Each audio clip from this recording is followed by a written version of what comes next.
Hola, en este vídeo vamos a ver cómo crear una pregunta del tipo calculada de opción múltiple.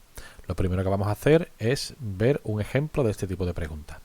En este tipo de pregunta el alumno va a tener que realizar un cálculo numérico y después de entre las opciones que se le plantean tiene que seleccionar la opción o las opciones que son correctas. En este caso, en el ejemplo se pregunta calcular el área del rectángulo de lado 7,1 y lado 6,5 y se ofrecen varias opciones.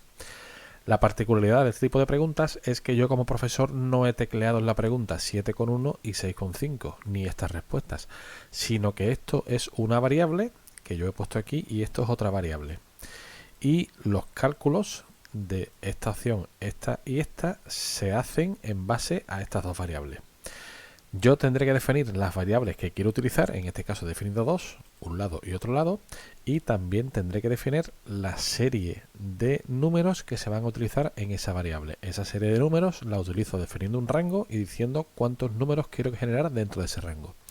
Eso lo vamos a ver ahora un poquito más adelante. Entonces la idea es que yo genero una pregunta donde hay que hacer un cálculo matemático, pero los números que se utilizan para hacer ese cálculo matemático los puedo generar, digamos, entre comillas, aleatoriamente en cada intento. Así el alumno, cada vez que entre en esta pregunta, cada vez que diferentes alumnos entren en esta pregunta, los datos van a ser diferentes. Los datos del enunciado y los datos de las posibles respuestas.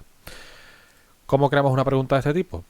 Pues nos vamos al banco de preguntas y le damos a crear una nueva pregunta y seleccionamos calculada de opción múltiple. Le damos a agregar y lo primero que tenemos que hacer es seleccionar la categoría. Si no seleccionamos ninguno, por defecto se crea en la categoría por defecto del curso. En este caso vamos a seleccionar la categoría matemáticas.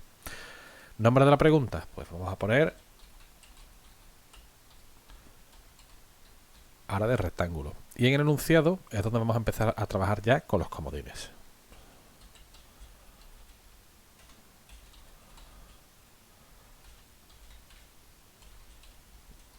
Calculo la área del rectángulo de lado y ahora tengo que crear el comodín. El comodín lo creo poniéndolo entre llaves y aquí ya puedo poner lo que quiera. A, X, lado 1, lo que yo quiera, ¿no? En este caso vamos a poner pues simplemente A y lado le pongo B, ¿vale? Yo defino las variables como quiera, pero siempre entre llaves.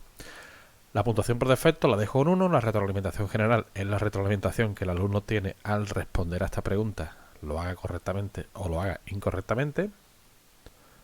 El siguiente parámetro es una o varias respuestas, solo una o varias respuestas, y si defino que haya varias respuestas, a cada respuesta le daré una puntuación que puede ser de 100 o puede ser calificaciones compartidas entre varias respuestas correctas.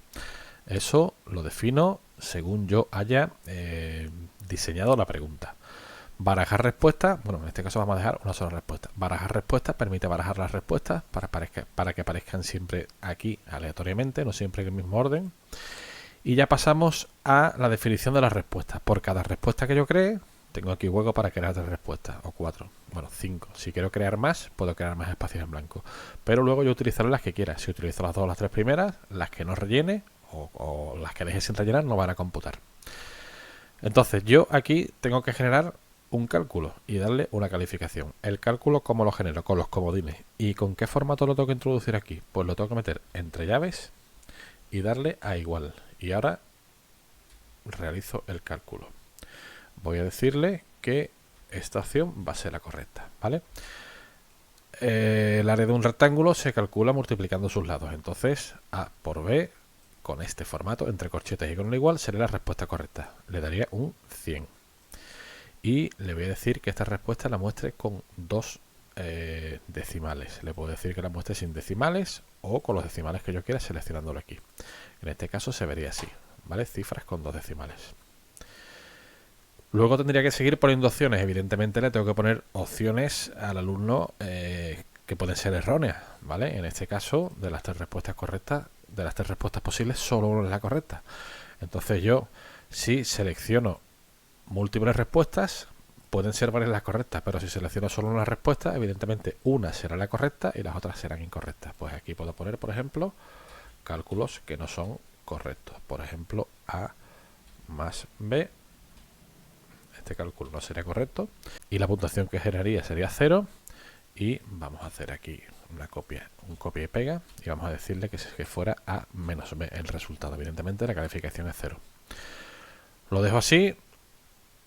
Relleno si quiero la retroalimentación combinada para cuando el alumno da una respuesta correcta, una respuesta parcialmente correcta o una respuesta incorrecta, y le doy a guardar cambios.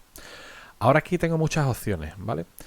Estas opciones me permiten a mí generar la serie de números que se va a utilizar en cada variable, es decir, la serie de números que va a aparecer aquí y que va a aparecer aquí, porque estos números realmente no son al azar, se definen en un rango y dentro de ese rango yo genero una serie de números y son esos números los que se utilizan. Entonces aquí voy a definir si esos números que voy a definir se pueden utilizar después en otras preguntas o no. Entonces no nos vamos a complicar la vida y la opción que vamos a utilizar es, para todos los comodines, usará el mismo conjunto de datos privados que antes. Y aquí vamos a seleccionar no sincronizar directamente, sin entrar en más detalle. Le damos a siguiente página y ahora lo que tenemos que definir es un rango para comodín, para el comodín A que era el lado 1 y para el comodín B que era el lado 2, y dentro de ese rango vamos a generar una serie de números que serán los que utilice el campo virtual para generar esa pregunta. Entonces, este dato de aquí lo ignoramos porque simplemente es un ejemplo de un número que saldría y tenemos que definir un mínimo y un máximo para el primer comodín. En este caso lo vamos a dejar así, ¿no? 1 y 10. Le vamos a decir que utilice un decimal y la distribución tenemos dos tipos, uniforme y log uniforme. Uniforme quiere decir que la probabilidad de que salga cualquier número entre el mínimo y el máximo es la misma, y log uniforme quiere decir que la probabilidad de que salgan números cercanos al mínimo es mayor de que salgan números cercanos al máximo. Depende de cómo queramos configurar nuestra pregunta y nuestra respuesta, utilizaremos una u otra. Hacemos lo mismo con el comodín B, mínimo, máximo, los dejamos como están, un decimal, la misma distribución, y ahora lo que tenemos que hacer es agregar elementos, es decir, generar ítems, generar números dentro de esos dos rangos que hemos definido, de un rango para cada variable. ¿Y cuántos? Pues los que queramos, 5, 10, 20, 80, bueno, 1, 10, 20, hasta 100. En este caso, con que se generen una serie de 10 números para cada variable, me daría una combinación de 10 números multiplicada por otros 10 números, que será una combinación de 100 posibles ejercicios. Pues con esto me vale. Si quiero tener más combinaciones, pues poco más, ¿no? Le doy a 10, le doy a agregar. Ya se me han generado esos números, ya tengo 10 valores en el conjunto A y 10 valores en el conjunto B, y le daría a guardar cambios. Y ya tendría la pregunta creada. Entonces esta es la forma de trabajar con esta pregunta. Creo un enunciado, en el enunciado utilizo unas variables que pongo entre llaves y después tengo que definir si voy a querer una respuesta o varias respuestas. En el caso de que quiera varias respuestas, tendré que darle la puntuación de correcta o de parcialmente correcta a varias de ellas, y en el caso que seleccione una, solo una será la correcta y las demás serán incorrectas. Tengo que definir los cálculos que se realizan para cada opción de posible solución y después finalmente tengo que definir para cada variable un rango de posibles números que pueden aparecer en esa variable, y una vez que defino el rango creo la serie numérica con tantos números como yo quiera. Esto me cuesta un poco más explicarlo que lo que es, ¿no? En cuanto lo hagáis 2 veces veréis que no tiene ningún problema. Bueno, pues esta es la forma de trabajar con este tipo de preguntas. Un saludo.